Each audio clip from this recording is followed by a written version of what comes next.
I worked for the British Foreign Office. I became a British ambassador. I was a British diplomat for 20 years.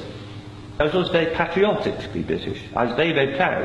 I remember when I first became a British ambassador and first went out in my own flag car with the Union Jack flying on the front as the ambassador, you know, I had a lump in my throat. It was a proud moment for me. It was only 6 months after that I discovered that in the country where I was ambassador, we and the Americans were shipping people in order for them to be tortured. And some of them were tortured to death. Now, as you may imagine, my worldview changed. It was at the same time, about a month later, we invaded Iraq against the will of the Security Council. Not just without permission of the Security Council, but in the full knowledge that if it had gone to the Security Council, we would have been voted down. And I, as a British diplomat, saw all the internal memos that went through that decision. I know for certain, I used to be head of the FCO unit that monitored Iraqi weapons of mass destruction. I know for certain, I can tell you, that they knew there weren't any.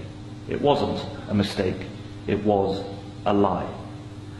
I think it is impossible to be proud of the United Kingdom. I think when we invaded Iraq, we did to the United Nations what Hitler and Mussolini did to the League of Nations.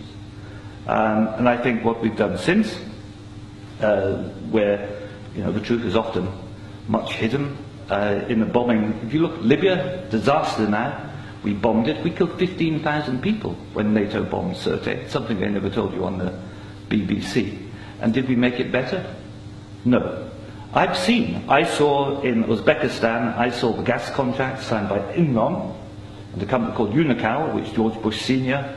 was on the board, to dig out gas pipelines from Uzbekistan and Kazakhstan over Afghanistan down to the Indian Ocean. That was actually what the Afghan war was about. They'd actually had talks with the Taliban and Unocal to see if the Taliban would provide pipeline security.